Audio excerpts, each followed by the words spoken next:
राम मंदिर चढ़ावा चोरी मामले में पुलिस को आरोपियों के पास से कई अहम सबूत मिले हैं। आरोपी अविनाश शुक्ला ने 13 घंटे रिमांड के दौरान अयोध्या पुलिस को चढ़ावा चोरी से जुड़े कई अहम खुलासे किए हैं। इसके साथ ही पुलिस ने अविनाश शुक्ला की एक कार भी प्रतापगढ़ से बरामद कर ली।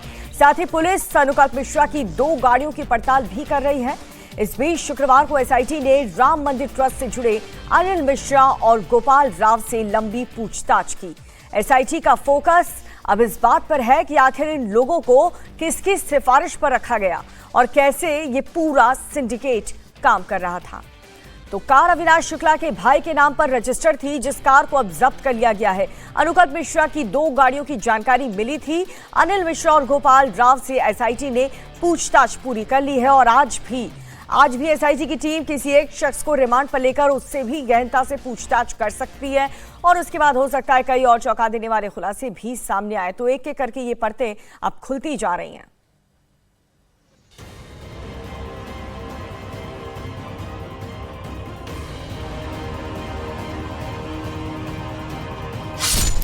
राम मंदिर में हुए महापाप की जांच जैसे जैसे आगे बढ़ रही है, चढ़ावा चोरों पर पुलिस और एसआईटी का शिकंजा कसता जा रहा है। एक तरफ जहां राम मंदिर के अंदर एसआईटी ट्रस्ट के पदाधिकारियों से पूछताछ कर रही है, तो दूसरी तरफ अयोध्या पुलिस की जांच भी फुल स्पीड में चल रही है। अविनाश को रिमांड में लेकर पुलिस की पूछताछ और मामले की पड़ताल में चढ़ावा चोरी में एक एक कर 3 कारों का कनेक्शन सामने आया है। शुक्रवार को 13 घंटे की पुलिस रिमांड के दौरान आरोपी अविनाश शुक्ला की निशानदेही पर पुलिस ने एक ब्रेजा कार बरामद की, यूपी 42AP 6054। ये कार अविनाश के प्रतापगढ़ वाले घर से बरामद की गई है। आरोप है कि इस कार का इस्तेमाल चोरी की रकम को ट्रांसफर करने के लिए किया जाता था। ये कार अविनाश शुक्ला के भाई अभिषेक के नाम पर रजिस्टर्ड है। सूत्रों की माने तो अविनाश शुक्ला ने ये सेकेंड हैंड ब्रेजा कार चढ़ावा चोरी के पैसों से खरीदी थी। राम मंदिर दान चोरी मामले में अविनाश शुक्ला की पुलिस ने रिमांड ली है और आज उससे रिकवरी की गई है। इस वक्त हम थाना राम जन्मभूमि में मौजूद हैं और यही वो गाड़ी है जो अविनाश शुक्ला के भाई के नाम पर रजिस्टर्ड है। प्रतापगढ़ से पुलिस ने इसे अपने कब्जे में लिया है। फिलहाल पुलिस ने नंबर प्लेट को यहां से हटा दिया है, लेकिन जैसे ही आप आगे बढ़ेंगे तो आपको दिखाई देगा कि यहाँ गाड़ी के अंदर नंबर प्लेट सीट पर रखी हुई है। गाड़ी का नंबर है यूपी 42AP 6054। ये वो ब्रिजा है जो प्रतापगढ़ से यहाँ लाई गई है। अविनाश शुक्ला के साथ जो पूछताछ हुई उसके बाद आपको बता दें कि ये गाड़ी अविनाश शुक्ला के भाई जो कि अयोध्या में प्राइमरी टीचर हैं उनके नाम पर रजिस्टर्ड है। आगे की नेम प्लेट अभी यहाँ लगी हुई है जो पुलिस ने नहीं हटाई है। 2017 का मॉडल है, 8 साल पुरानी है और यहाँ फिलहाल इसे जब्त किया गया है। हालांकि एक प्राइमरी टीचर एक गाड़ी खरीद सकता है, लेकिन क्या इस गाड़ी को जब सेकेंड हैंड खरीदा गया तो पेमेंट कैश में हुई, किसको ली गई, कैसे ली गई, वो सब जानकारी जुटाई जा रही है और फिलहाल इस गाड़ी को जब्त कर यहाँ राम जन्मभूमि थाना में इसे जमा किया गया है। शुक्रवार को पुलिस रिमांड के दौरान पुलिस अविनाश को अयोध्या के अलग अलग इलाकों में लेकर गई। पहले अविनाश से पुलिस लाइन में पूछताछ की गई, इसके बाद कौशलपुरी योग सेंटर में लेकर गई। यहीं पर अविनाश शुक्ला रहता था। इसके बाद पुलिस उसे 14 कोसी परिक्रमा मार्ग लेकर गई। सूत्रों की माने तो यहीं पर चढ़ावा चोरी की रकम आपस में बांटते थे। वहीं अनुकल्प की गाड़ियों की भी जांच अयोध्या पुलिस कर रही है। अनुकल्प ने हाल ही में एक सफेद रंग की डिजायर गाड़ी खरीदी थी और जिसकी डिलीवरी लेने की फोटो उसने सोशल मीडिया पर डाली थी। सूत्रों की माने तो अनुकल्प ने एक स्कॉर्पियो गाड़ी भी बुक की थी, लेकिन गाड़ी की डिलीवरी लेने से पहले ही चढ़ावा चोरों की चोरी पकड़ी गई और अनुकल्प मिश्रा जेल पहुंच गया। चढ़ावा चोरी के मामले में एसआईटी चढ़ावा चोरी की कड़ी से कड़ी जोड़ रही है। ट्रस्ट के जिम्मेदारों से पूछताछ कर रही है। एसआईटी के रडार पर चंपत राय से लेकर अनिल मिश्रा और गोपाल राय तक है। एसआईटी सभी से एक एक कर पूछताछ कर रही है। शुक्रवार को एक बार फिर ट्रस्ट के मेंबर अनिल मिश्रा और गोपाल राव से एसआईटी ने लंबी पूछताछ की। अनिल मिश्रा और गोपाल राव दोनों सुबह एसआईटी के सामने पेश हुए। पहले अनिल मिश्रा से दोपहर 2 बजे तक पूछताछ की गई। इसके बाद गोपाल राव से सवाल जवाब हुए। सूत्रों की माने तो एसआईटी की सख्ती के बाद ट्रस्ट के सदस्य अब एक दूसरे पर चढ़ावा चोरी का ठीकरा फोड़ रहे हैं। गोपाल राव ने चढ़ावा चोरी के लिए टिन्नू यादव एंड गैंग को जिम्मेदार ठहराया है। एसआईटी अनिल मिश्रा से भी पूछताछ कर रही है, साथ ही गोपाल राव से भी पूछताछ करके गोपाल राव के स्टेटमेंट रिकॉर्ड किए जा रहे हैं। सूत्रों के मुताबिक गोपाल राव लगातार ये कह रहे हैं कि पूरी जिम्मेदारी टिन्नू यादव की थी, यानी कि ट्रस्ट से जुड़े जो अहम सदस्य हैं चंपत राय के अलावा वो सभी एक दूसरे के ऊपर चंदा चोरी का ठीकरा फोड़ रहे हैं। जब एसआईटी ने शुरुआत में इस पूरे मामले की जांच की थी तो चंपत राय के स्टेटमेंट रिकॉर्ड किए थे, लेकिन उस वक्त अनिल मिश्रा और गोपाल राव से पूछताछ नहीं हो पाई थी। एसआईटी अनिल मिश्रा और गोपाल राव से ये जानने की कोशिश कर रही है कि आखिर चढ़ावे की काउंटिंग में इन लोगों को किसने रखा, किसकी सिफारिश पर बिना क्वालिफिकेशन देखे लोगों को रखा गया। महाकुंभ के दौरान ज्यादा चढ़ाव आने पर काउंटिंग के लिए किसके कहने पर लोग बढ़ाए गए। बैंक के जरिए आउटसोर्स कंपनी में करीब 20 लोग किसकी सिफारिश से रखवाए गए। एसआईटी अब इस बात का पता लगाने की भी कोशिश कर रही है कि आखिर कैसे पानी बेचने वाले मैकेनिक ड्राइवरों को बिना किसी एक्सपीरियंस के चढ़ावा गिनने का काम दे दिया गया।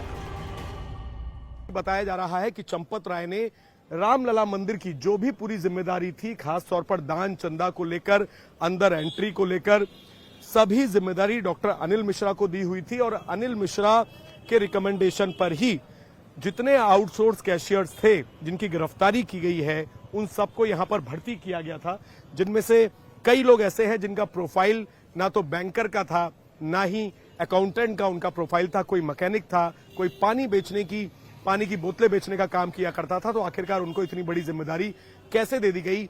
इन्हीं तमाम सवालों के जवाब ढूंढने के लिए फिलहाल एसआईटी अनिल मिश्रा और गोपाल राव के स्टेटमेंट रिकॉर्ड कर रही है और जरूरत पड़ने पर चंपत राय से भी दोबारा पूछताछ की जा सकती है।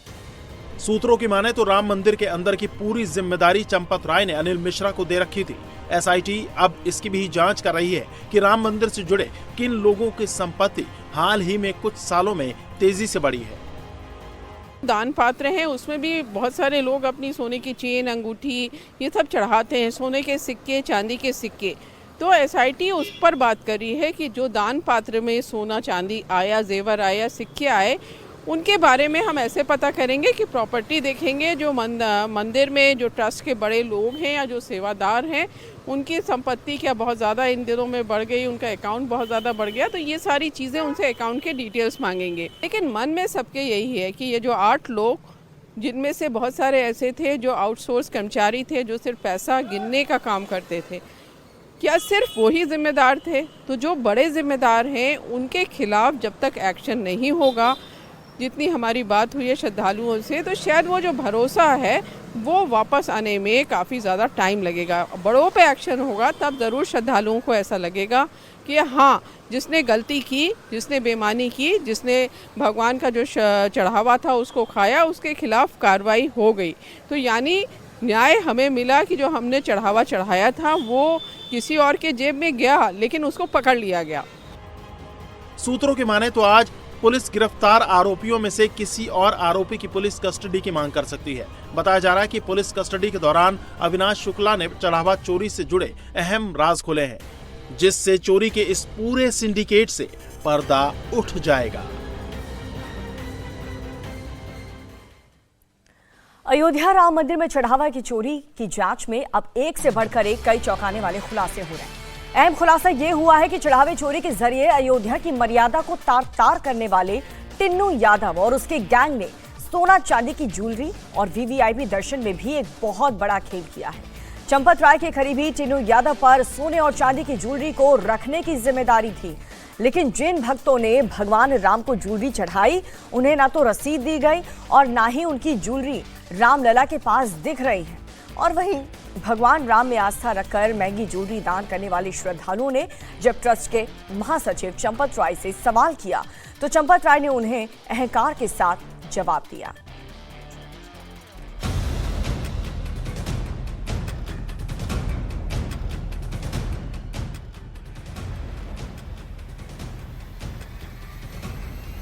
राम मंदिर में चढ़ावे की चोरी की जांच में आरोपियों के घरों से कैश बरामद होने के बाद अब वीआईपी दर्शन और चढ़ावे की सोना चांदी पर भी हाथ साफ करने की बात सामने आ रही है। जांच में हो रहे खुलासे ने उन लोगों को भी चिंता में डाल दिया है जो भगवान राम के वीआईपी भक्त बनकर अयोध्या पहुंचे थे और जिनके ठहरने से लेकर दर्शन तक का इंतजाम ट्रस्ट ने किया था।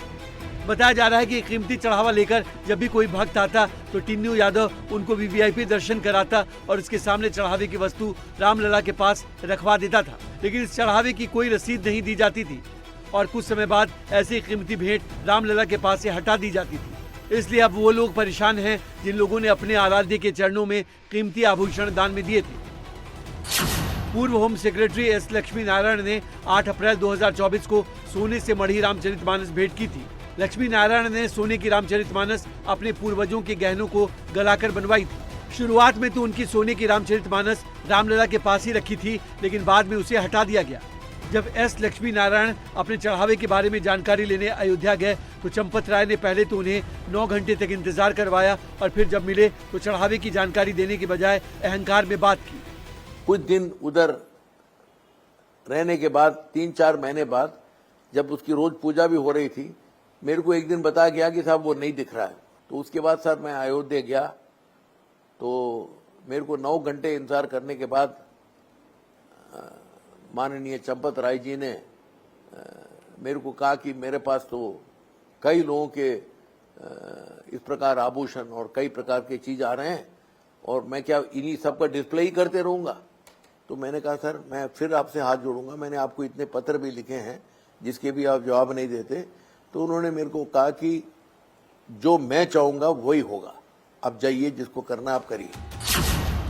जांच में पता चला है कि राम मंदिर परिसर में ट्रस्ट के महासचिव चंपत राय, ट्रस्टी अनिल मिश्रा और गोपाल राव का ही मैनेजमेंट था। डॉक्टर अनिल मिश्रा की देखरेख में बैंकों में पैसा जमा होता था तो टिन्नू यादव पर सोने और चांदी की ज्वेलरी रखने की जिम्मेदारी थी। अयोध्या के रोकड़िया हनुमान मंदिर के महंत विनोद मिश्रा ने सोने चांदी के चढ़ावे में गबन की आशंका जताई है। उन्होंने बताया कि मुंबई के एक यजमान ने 29 अक्टूबर 2025 को रामलला को चांदी की चरण पादुकाएं और दूसरे आभूषण अर्पित किए थे। टिन्नू यादव ने उनको वीवीआईपी दर्शन कराया और उनसे चढ़ावा ले लिया, लेकिन जब रसीद मांगी गई तो टिन्नू यादव ने रसीद बाद में देने की बात कही। उसमें चरण पादुका था जिसमें 64 चिन्ह बने हुए थे और हार था। हाँ, उसमें जो है महीन कारीगरी की गई थी। 12 ज्योतिर्लिंगों का चित्र उकेरा गया था मंदिर सहित। उस समय मंदिर में भगवान जी के सामने टिन्नू यादव ने भेंट स्वीकार किया था और उसे थोड़ी देर के लिए राम जी के सामने रखा भी गया, धारण नहीं कराया गया। और हम लोगों ने कहा कि कोई एक रसीद दी जाए तो उन्होंने कहा कि अभी जांच पड़ताल के बाद कि ओरिजिनल चांदी है या क्या है, जांच के बाद हम कुछ रसीद आपको दे देंगे, आप तो हमारे बगल के हैं, आपको मिलेगा। पर बार बार टोकने पर आज तक न रसीद दी गई न भगवान को धारण कराया गया। राम मंदिर में चढ़ावे चोरी के बीच भक्तों को रामलला के दर्शन कराने के नाम पर भी अवैध उगाही करने का सनसनीखेज मामला सामने आया है। जांच में पता चला है कि गोपाल राव के साथ मिलकर टिन्नू यादव राम भक्तों को वीवीआईपी दर्शन की गारंटी देता था और इसके बदले में मोटी रकम वसूली जाती थी। रामलला के दर्शन के नाम पर वसूली का धंधा होटल वालों के साथ मिलकर चलाया जा रहा था। चूंकि राम मंदिर में वीवीआईपी दर्शन के लिए रोजाना 300 पास जारी होते थे, इन पास के लिए मंदिर कमेटी तो कोई पैसा नहीं चार्ज करता था, लेकिन मंदिर कैंपस में मैनेजमेंट देखने वाला टिन्नू यादव जिसे चाहता था उसे पास जारी करवा देता था और इसके लिए मोटी रकम वसूलता था। टिन्नू यादव ने राम मंदिर के जरिए पैसा कमाने का एक भी मौका नहीं छोड़ा। बताया जा रहा है कि टिन्नू यादव और गोपाल राव ने कुछ होटल वालों के साथ कॉन्ट्रैक्ट कर रखा था। जो यात्री होटल में ठहरे थे उन्हें होटल की तरफ से 25,000 रुपये के स्पेशल पैकेज का ऑफर दिया जाता था। इस पैकेज में रामलला के वीवीआईपी दर्शन और मंदिर में आरती करवाना शामिल होता था। जो भक्त इतना पैसा देने के लिए तैयार हो जाते थे उनकी लिस्ट टिन्नू यादव के पास पहुंच जाती थी। टिन्नू इन लोगों को वीआईपी गेट से एंट्री का इंतजाम करता था, जबकि व्यवस्थापक गोपाल राव वीआईपी दर्शन की व्यवस्था करवाते थे। काम होने के बाद दोनों को अपना अपना कमीशन मिल जाता था। वैसे तो रामलला के वीआईपी दर्शन के लिए मुफ्त में ऑनलाइन बुकिंग होती थी, लेकिन ज्यादातर लोगों को इसकी जानकारी नहीं थी। इसका फायदा टिन्नू यादव और गोपाल राव ने उठाया। बताया जा रहा है कि रामनवमी, दीपावली और नए साल पर जब दर्शन के लिए भक्तों की भारी भीड़ आती थी, तब गोपाल राव और टीनू यादव ने वीआईपी दर्शन के नाम पर काफी पैसे कमाए। लेकिन ये खुलासा होने के बाद राम मंदिर में वीआईपी दर्शन की व्यवस्था फिलहाल खत्म कर दी गई है। वहीं सूत्रों के हवाले से ये भी पता चला है कि राम मंदिर में व्हील चेयर चलाने वाले चालकों की भी संपत्ति में इजाफा हुआ है, जिसके बाद अब मंदिर कैंपस में व्हील चेयर चलाने वाले चालकों की भी जांच होगी।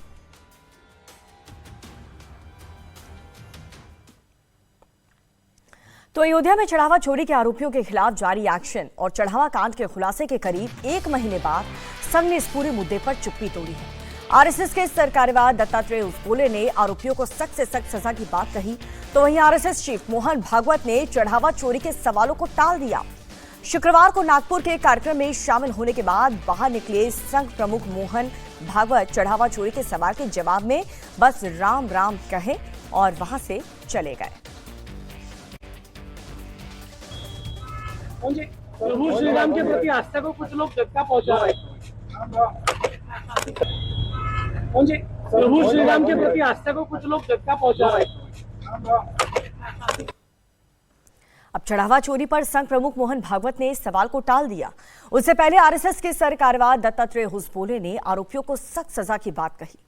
हुसपोले ने यह कहा कि राम मंदिर हिंदुओं की सदियों की साधना के बाद बना है, दुनिया भर के करोड़ों सनातनियों की आस्था का पवित्र केंद्र है। अगर ऐसे पवित्र स्थान पर चढ़ावे की चोरी जैसा पाप हो तो राम भक्तों के दिलों को चोट पहुंचना बहुत ही स्वाभाविक है। चढ़ावे की चोरी से हिंदू आहत हैं, इसलिए इस पूरे मामले की निष्पक्ष जांच होनी चाहिए और महापाप करने वालों को जल्द से जल्द और सख्त से सख्त सजा मिलनी चाहिए। दत्तात्रेय हुसपोले ने यह कहा कि उन्हें पूरा यकीन है कि जांच में सारी बात सामने आएगी, गड़बड़ी करने वाला कोई भी हो नहीं बच पाएगा।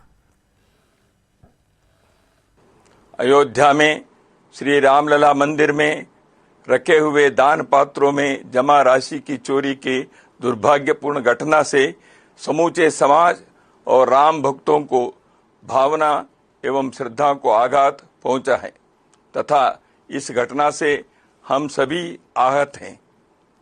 श्री राम जन्मभूमि तीर्थ क्षेत्र न्यास के आग्रह पूर्वक निवेदन पर उत्तर प्रदेश सरकार ने विशेष जांच दल का गठन कर उसकी अनुशंसा पर कानूनी प्रक्रिया प्रारंभ की है।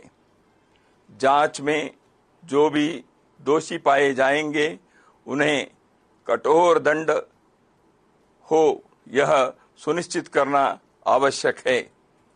राष्ट्रीय स्वयंसेवक संघ सहित संपूर्ण हिंदू समाज की न्यास से स्वाभाविक ही अपेक्षा है कि इस घोर निंदनीय घटना को असाधारण मानकर गंभीरता से व्यवस्था एवं संचालन की सभी कमियों को दूर करने हेतु परिणामकारक कदम उठाए ताकि अयोध्या मंदिर पर करोड़ों राम भक्तों की आस्था व श्रद्धा अखंड एवं अटूट बनी रहे।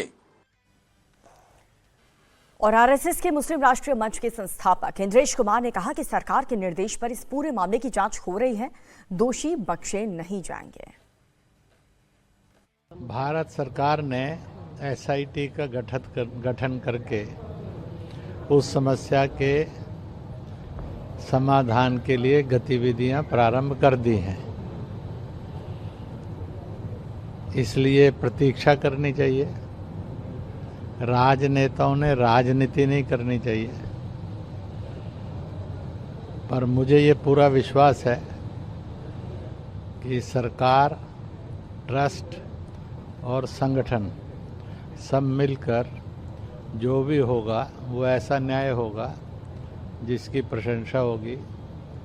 No nearest, no dearest, wait for the justice. Dattatreya Hosabale का बयान आने के बाद से वीएचपी के इंटरनेशनल प्रेसिडेंट आलोक कुमार ने कहा कि हुसपोले ने गंभीर बात कही है। उन्होंने जो 4 मुद्दे उठाए हैं वो बिल्कुल सही है। वीएचपी दत्तात्रेय हुसपोले के बयान को पूरी तरह से सपोर्ट करती है। जिनके जिम्मे पैसे गिनने का काम था वो ही अपने कपड़ों में छुपा करके चोरी करते रहे। शर्मनाक है। दत्ता जी ने ये कहा है। फिर क्या होना चाहिए? तो ऐसे सब चोर और उनके गिरोह के लोग पहचाने जाने चाहिए, पकड़े जाने चाहिए और जेल जाने चाहिए।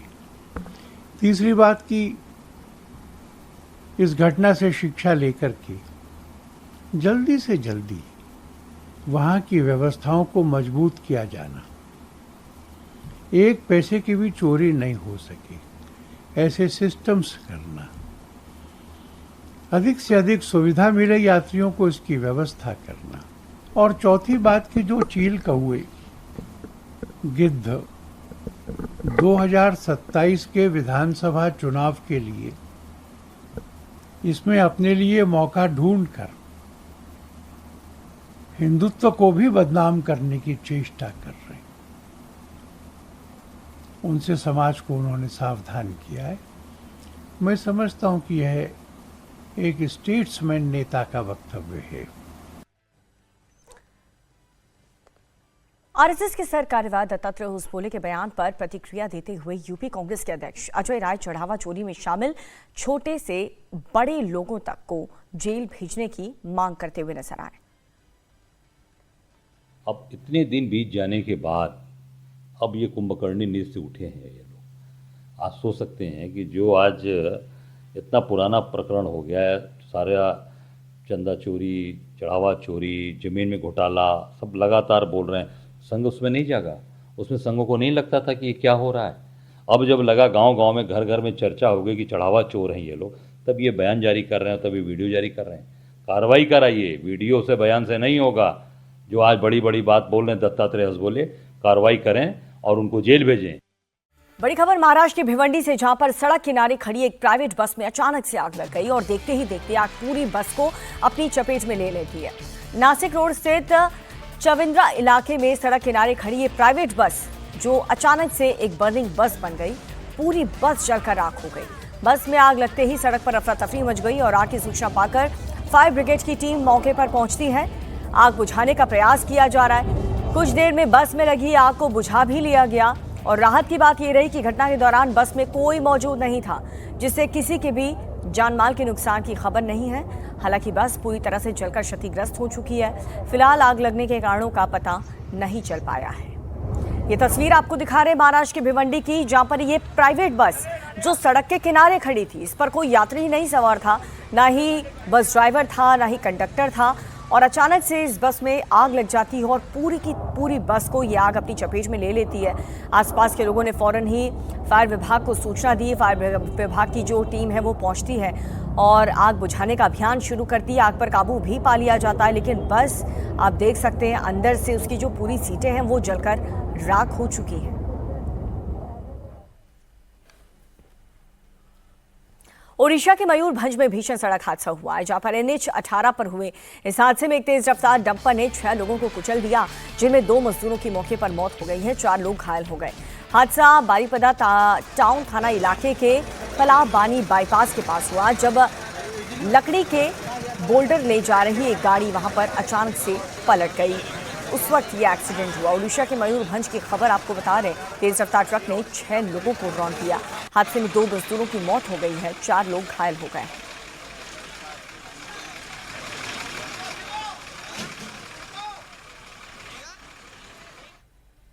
और अब खबर गुरुग्राम से है, जहां पर अभिनेता चंद्रचूड़ सिंह के घर पर बुलडोजर चला है। DLF में सीलिंग और तोड़फोड़ अभियान के तहत ये कार्रवाई हुई। दरअसल DLF 1 से 5 में लगातार सीलिंग अभियान जारी है। इस क्रम में अभिनेता चंद्रचूड़ सिंह के घर के बाहर भी बुलडोजर एक्शन देखने को मिला। उनके घर के बाहर बना अवैध रैंप तोड़ दिया गया। इस दौरान अभिनेता DTP अमित से मुलाकात करते हैं और अभिनेता ने पूछा कि क्या उनके घर के अंदर तोड़-फोड़ नहीं की जाएगी।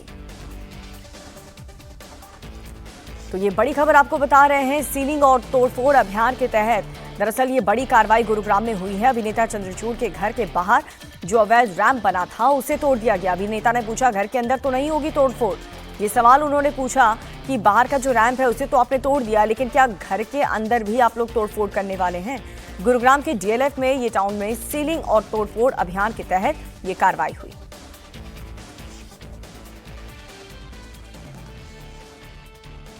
I'm asking ये सब ये टूट रहे हैं ना लोगों के, ये सब है उसमें टूटने में, और कुछ तो नहीं मेरे घर में टूट नहीं। ठीक है, I just wanted to check. Your name, sir? Amit Madholia. Okay, love you too much. Basically things like the trees and all that. जहाँ पे था उसके सामने जो था वो लकड़ी तोड़ जी। I'm asking ये सब ये टूट रहे हैं ना लोगों के, ये सब है उसमें टूटने में, और कुछ तो नहीं मेरे घर में टूट नहीं। ठीक है, I just wanted to check. Your name, sir? Amit Madholia. Okay, love you too much. देश के कई राज्यों में बारिश काल बनकर बरस रही है। नदियां उफान पर हैं, सड़कें समंदर बन चुकी हैं और लैंडस्लाइड ने परेशानी बढ़ा दी है।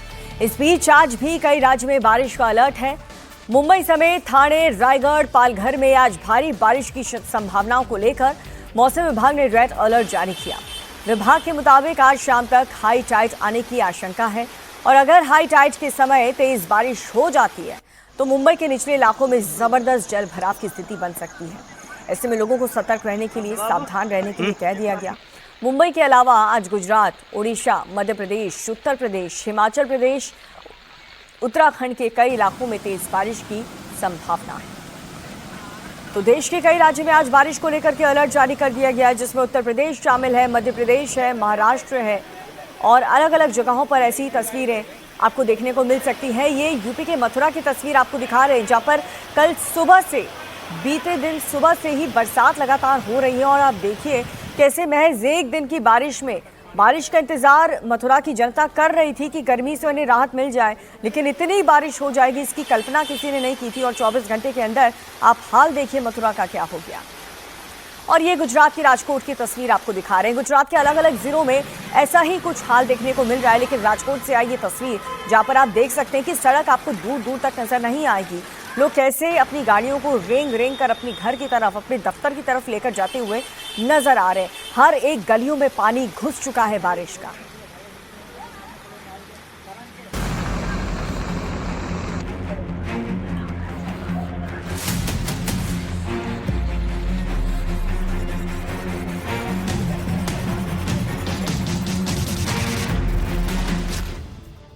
मुंबई कर रहना बचकर आज आसमानी आफत भयंकर, सैलाब की दहाड़, शहर शहर मचा हाहाकार। पानी का प्रलय ऐसा कि स्कूटी कागज की तरह बह गई। कार तेज बहाव में बहती हुई नदी में जा फंसी। कहीं नदी नाले उफान पर हैं, कहीं सड़कें पानी में गायब हो चुकी हैं, तो कहीं दुकानों से लेकर घरों तक कई फीट तक पानी भर गया। मानसून किस कदर तबाही मचा रहा है वो महाराष्ट्र से लेकर गुजरात और उत्तर प्रदेश से लेकर ओडिशा, मध्य प्रदेश तक से आई इन तस्वीरों को देखकर अंदाजा लगाया जा सकता है। पूरब से पश्चिम और उत्तर से दक्षिण देश के ज्यादातर राज्यों में इस समय बाढ़ बारिश का कहर देखने को मिल रहा है। गांव हो या शहर, हर तरफ पानी ही पानी नजर आ रहा है। तो पहाड़ी राज्यों में दरकते पहाड़ मुसीबत बने हुए हैं। फिलहाल आफत की बारिश मुंबई में जमकर बरस रही है, जहां पिछले 3 दिनों से अलर्ट जारी है और मानसून जानलेवा बना हुआ है। मुंबई के चेंबूर के बाद अब मीरा भाईंदर में पेड़ गिरने से एक शख्स की मौत हो गई। 35 साल के राहुल पाटिल स्कूटी से घर जा रहे थे। इसी दौरान उनके ऊपर एक नारियल का पेड़ गिर गया, जिससे वो गंभीर रूप से घायल हो गए। इलाज के दौरान उनकी मौत हो गई। लोगों के मुताबिक नगर निगम ने मानसून शुरू होने से पहले किसी भी कमजोर पेड़ को नहीं काटा और ना शिकायत के बाद कोई कार्रवाई हुई। ऐसे में मीरा भाईंदर की पूर्व विधायक ने मामले में सीएम देवेंद्र फडणवीस से कड़ी कार्रवाई की मांग की है। सटे मीरा भाईंदर में भी पेड़ गिरने की वजह से राहुल पाटिल नाम के एक 35 साल के युवक की मौत हो गई। फिलहाल इस वक्त हम ग्राउंड जीरो पर मौजूद हैं। राहुल इसी रास्ते से गुजर रहे थे जिस दरमियान ये नारियल का पेड़ हवा के तेज झोंके से, तेज बारिश की वजह से गिर जाता है। अब इसके पीछे का जिम्मेदार कौन है? प्रशासन है, प्रणाली है, जिन्होंने जर्जर पेड़ों की कटाई नहीं की, वो है। ये आगे इन्वेस्टिगेशन में निकलकर सामने आएगा। लेकिन सवाल कई खड़े होते हैं कि जब इस तरीके की घटना होती है, लगातार इस तरीके की घटना होती है, तो उसके पीछे का जिम्मेदार कौन है? मुंबई में पिछले कई दिनों से मूसलाधार बारिश हो रही है। डैम से लेकर नाले तक सब उफान पर है। निचले इलाके की सड़कों पर कई फीट पानी भरा है। नगर निगम के सारे दावों की पोल खुल गई और कई दुर्घटनाएं हो रही हैं। ऐसे में प्रशासन को महानगर पालिका ने कड़े निर्देश दिए हैं। इस बीच परेशानी की बात यह है कि आज मौसम विभाग ने भारी बारिश का रेड अलर्ट जारी किया है। आज मुंबई, पालघर, ठाणे और रायगढ़ में बारिश का रेड अलर्ट जारी है। मध्य महाराष्ट्र के सतारा, पुणे और नासिक में भी बारिश की संभावना है। शाम करीब 4 बजे तक हाई टाइड आने की भी आशंका है, जिस दौरान समंदर में करीब 13 फीट ऊंची लहरें उठ सकती हैं और मुंबई के निचले इलाकों में जलभराव की स्थिति बन सकती है। स्थिति को देखते हुए सीएम देवेंद्र फडणवीस भी अलर्ट मोड पर हैं। उन्होंने पोस्ट कर पुलिस प्रशासन को सचेत रहने को कहा और लोगों से सतर्क रहने की अपील की है। महाराष्ट्र के साथ साथ गुजरात के भी ज्यादातर इलाके पानी में डूबे हुए हैं। नवसारी में लगातार हो रही बारिश से सड़कों पर कमर तक पानी भर गया। गांधीनगर फलिया में 30 से ज्यादातर घर कमर तक पानी में डूब गए। घरों में रखे सामान पानी में तैर रहे हैं और आम जनजीवन बुरी तरह प्रभावित हो रहा है। लोग कमर तक भरे पानी में आने जाने को मजबूर हैं। नेशनल हाईवे नंबर 48 तो पानी में डूबने की वजह से बंद करना पड़ा। नवसारी के अलावा राजकोट में भी बारिश के बाद धोराजी इलाके में भारी जलभराव देखा गया। शहर के कई हिस्सों में सड़कें जलमग्न हो गई। पानी भरने की वजह से गाड़ियां बंद पड़ गई। तस्वीरें डांग की हैं, जहां भारी बारिश की वजह से वाघई में गिरा झरने का जलस्तर बढ़ गया। तो गिर सोमनाथ में भी मूसलाधार बारिश के बाद शहर के कई इलाकों में जलभराव हो गया। आईएमडी के मुताबिक दक्षिण गुजरात में आज बहुत भारी बारिश हो सकती है, जिसे लेकर अलर्ट जारी किया गया है। डराने वाली ये तस्वीरें उत्तर प्रदेश के मथुरा से हैं, जहां महज 1 घंटे की बारिश ने नगर निगम और जिला प्रशासन की तैयारियों की पोल खोल दी। पहली ही बारिश में शहर की कई सड़कें जलमग्न हो गई। पानी की धार ऐसी कि स्कूटी के साथ साथ कई चीजें बहती चली गई। तस्वीरों में देख सकते हैं कि लोगों ने अपनी अपनी गाड़ियां पकड़ रखी हैं, ताकि ये भी इस पानी के तेज बहाव में न बह जाए। जल भराव की वजह से स्थानीय लोगों और बाहर से आए श्रद्धालुओं को भारी परेशानी का सामना करना पड़ा। एक तरफ जहां ट्रैफिक और आवाजाही बाधित हुई, तो दूसरी ओर लोगों को गंदे और बदबूदार पानी से होकर जाना पड़ा, जिसके बाद प्रशासन की तैयारियों पर सवाल उठ रहे हैं। मध्य प्रदेश में भी मानसून ने तांडव मचाया हुआ है। यहाँ उफनती नदी में एक कार बह गई। डिंडौरी के शाहपुर क्षेत्र में बारिश के बीच बड़ा हादसा होते होते टल गया, जहां उफान पर बह रही कसा नदी को पार करने की कोशिश में एक कार तेज बहाव में बह गई। राहत की बात यह रही कि कार में सवार तीनों लोग समय रहते बाहर निकले और तैरकर अपनी जान बचाई। हालांकि प्रशासन लगातार हो रही बारिश के बीच उफनती नदियों और पुल पुलियों को पार न करने की अपील कर रहा है। राजस्थान में भी बारिश ने प्रशासन के बड़े बड़े दावों की पोल खोल दी। तस्वीरें जयपुर के एसएमएस अस्पताल की, जहां तेज बारिश के बाद ट्रॉमा सेंटर के निचले हिस्से में पानी भर गया, जिससे कुछ समय के लिए अस्पताल की व्यवस्थाएं प्रभावित हुई। इमरजेंसी वार्ड, आईसीयू और एक्सरे रूम के आसपास भी जलभराव की स्थिति देखने को मिली। जगह जगह बारिश ने परेशानी बढ़ाई हुई और आज भी आईएमडी ने कई राज्यों में बारिश का अलर्ट जारी किया है और अलर्ट रहने की अपील की है। और अब खबर पंजाब से। पंजाब में कांग्रेस की अंदरूनी लड़ाई खुल करके सामने आ चुकी है और पार्टी में टूट के आसार भी नजर आ रहे हैं। दरअसल कांग्रेस हाईकमान ने चुनाव की तैयारियों के लिए पंजाब में पार्टी के नेताओं को नई जिम्मेदारियां दी।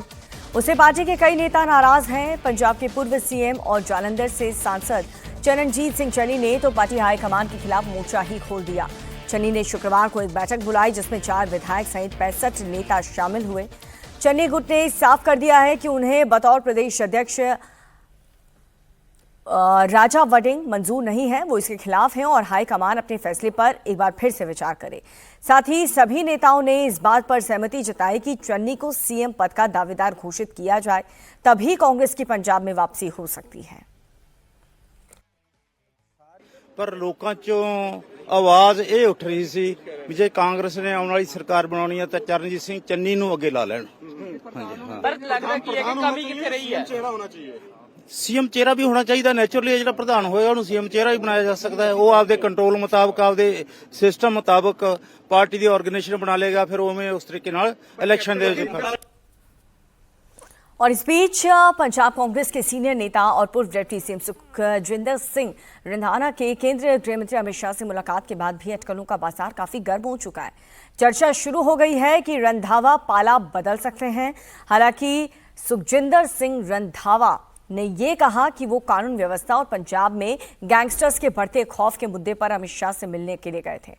साथ ही उन्होंने पंजाब कांग्रेस में जिम्मेदारियों के बंटवारे पर नाखुशी जाहिर की है।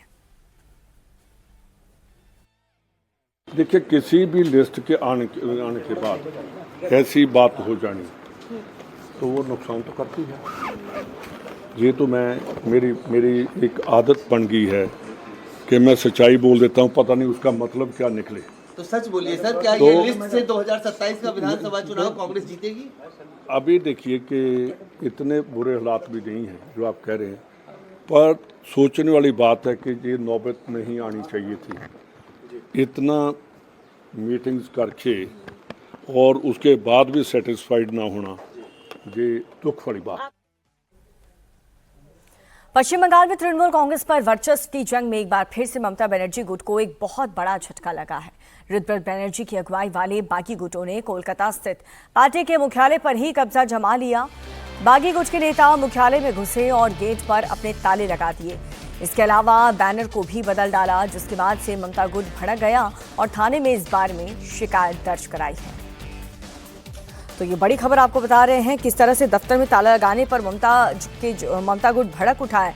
इस कार्रवाई को लेकर के लगातार ये सवाल उठाए जा रहे हैं। ममता बनर्जी को हालांकि एक और झटका लग रहा है। दफ्तर पर किस तरह से बागियों का कब्जा है वो आरोप ये लगा रही हैं और यहाँ पर ताला लटका दिया गया है।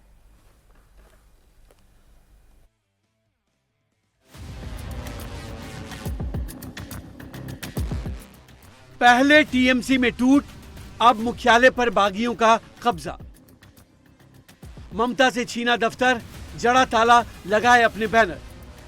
तृणमूल कांग्रेस पर कब्जे की जंग अब पार्टी के ऑफिस पर कब्जे तक पहुंच गई है। ऋतुव्रत बनर्जी के गुट के नेताओं ने कोलकाता के मेट्रोपॉलिटन इलाके में स्थित तृणमूल कांग्रेस के हेड ऑफिस पर ताला लगा दिया। भवन की तरफ जा रहे हैं, आप भी साथ चलिए, कहां जा रहे हैं आपको देखने को मिलेगा। और कुछ कहेंगे सर?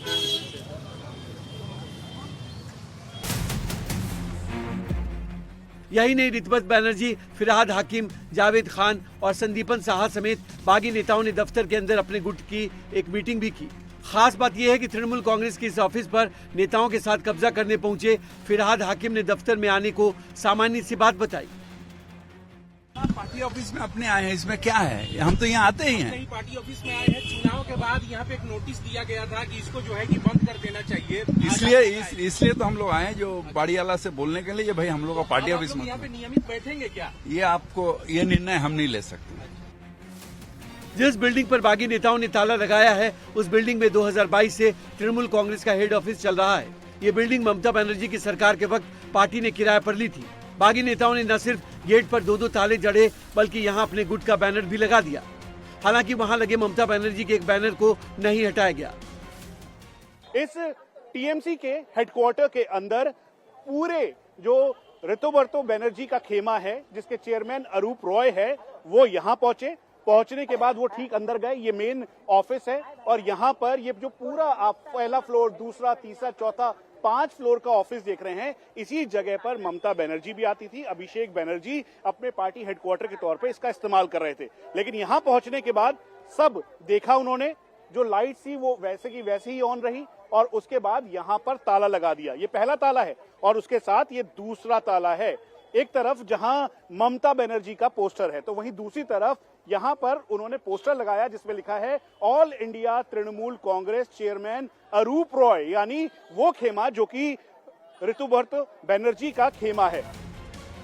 टीएमसी मुख्यालय पर विरोधी गुट के कब्जे की बात फैली तो ममता समर्थक गुट के नेता कल्याण बैनर्जी और कुणाल घोष भी पार्टी कार्यालय पहुंचे, लेकिन गेट पर ताला लगे होने की वजह से अंदर नहीं जा सके, जिससे दोनों नेता बागी गुट के नेताओं पर भड़क गए और इसे गुंडागर्दी करार दिया। आरोप लगाया कि पार्टी दफ्तर पर कब्जा राज्य प्रशासन और पुलिस की सहमति से किया गया है। हम लोग पुलिस से रिक्वेस्ट किए थे, लेकिन पुलिस उनका फॉलो अप टीम जैसा बिहेव कर रहे थे। वो लोग ताला मार के चले गए और पुलिस वो ताला को प्रोटेक्ट कर रहे हैं। हम लोग बोला वो साइट का गेस्ट से एंट्री लेने के, पुलिस रैफ सेंट्रल फोर्स वहां पर खड़ा हो गया। ये तृणमूल को डैमेज करने का एक बड़ा साजिश है। कुछ गुंडा मिलके एक तो पार्टी बनाया, तो हमको मान लेना होगा। चोर गुंडा सब लोग करते हैं और वही चोर गुंडा से शुभेंदु अधिकारी का नजदीक का आदमी है, तो हमको मान लेना होगा। क्या समझते हैं? ये कलकत्ता शुभेंदु अधिकारी ये लोग सब फाइनल है और कोई कुछ नहीं है। देश में लॉ बोल के कुछ नहीं है। हाँ? अरे आप लोग शुभेंदु मुख्यमंत्री का नजदीक आदमी हो नहीं सकता है। लॉ से आप लोग बहुत दूर है। ममता खेमे का दावा है कि इस बिल्डिंग का अगस्त 2027 तक का लीज एग्रीमेंट है। यहाँ टीएमसी के आईटी सेल, यूथ विंग और बाकी संगठनों के ऑफिस है। ममता गुट के नेता हफ्ते में 2 दिन मंगलवार और शनिवार को यहाँ सुबह से शाम तक मीटिंग करते हैं। बाकी दिन पार्टी के बाकी लोग और पदाधिकारी बैठते हैं। लेकिन अब इस पर जब बागी गुट ने ताला लगाया है तो ममता गुट के नेताओं का कहना है कि गलत तरीके से इस बिल्डिंग पर कब्जा करने की कोशिश की है। एक दिन पहले ऋतव्रत बैनर्जी गुट के नेताओं ने दिल्ली में इलेक्शन कमीशन के अधिकारियों से मुलाकात की थी। इस बैठक के बाद चुनाव आयोग ने दोनों गुटों को नोटिस भेजा है, जिसमें 6 जुलाई तक जवाब देने के लिए कहा गया है कि आखिर उनका पार्टी पर क्यों और कैसे दावा बनता है। दोनों गुटों से जवाब मिलने के बाद ही चुनाव आयोग इस बारे में कोई फैसला लेगा। सोनम रघुवंशी, मुस्कान और सिया गोयल के बाद अब एक और सनसनीखेज घटना सामने आई है, जहां पर उत्तर प्रदेश के आगरा में पत्नी रूबी ने अपने पति की हत्या कर दी और उसके शव को घर के बाथरूम में दफना दिया। किसी को कुछ पता न चले इसलिए बाकायदा प्लास्टर करवाया, टाइल्स लगवाई और पुलिस में गुमशुदगी की रिपोर्ट भी दर्ज करवाई।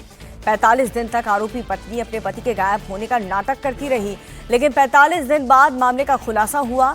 दरअसल पुलिस एक पुराने मामले में वेरिफिकेशन के लिए उसके घर पहुंची थी, तो आरोपी पत्नी घबरा गई और अपने परिवार को घटना की जानकारी दी। इसके बाद मृतक के भाई की सूचना पर पहुंची पुलिस की टीम ने शव को बाथरूम से खुदवा करके बाहर निकलवाया और घटना में पुलिस किसी और के भी शामिल होने की आशंका जता रही है। हालांकि पुलिस के मुताबिक आरोपी पत्नी ने पूछताछ में अपना जुर्म कबूल कर लिया है, जिसके आधार पर अब आगे की कार्रवाई की जा रही है। दिनांक 26/5/2026 को थाना सिकंदरा पे एक सुरेंद्र शर्मा नामक व्यक्ति की गुमशुदगी दर्ज की गई। इस गुमशुदगी के क्रम में पुलिस द्वारा जांच की गई तो यह पाया गया कि मृतक की पत्नी द्वारा ही मृतक को मार के अपने बाथरूम में गाड़ दिया गया है एवं फर्श बनवा दी गई है। पुलिस द्वारा विधिक कार्रवाई करते हुए बाथरूम की फर्श तोड़ी गई एवं शव को बरामद किया गया। शव को पंचायतनामा करके पोस्टमार्टम हेतु मॉर्चरी भेज दिया गया है और अभियुक्ता को, जो कि मृतक की पत्नी है, उनको हिरासत में लेकर पूछताछ की जा रही है। अन्य विधिक कार्रवाई अमल में लाई जाएगी। और वहीं उत्तर प्रदेश के मेरठ से दिल दहला देने वाला मामला सामने आया है, जहां पर सुरूरपुर थाना क्षेत्र के हर्रा कस्बे में एक पति ने अपनी ही पत्नी की चाकू से गोदकर हत्या कर दी। वारदात के बाद से आरोपी पति प्रदीप चौहान ने खुद पर भी कई वार किए, जिसमें वो बुरी तरह से घायल हो गया।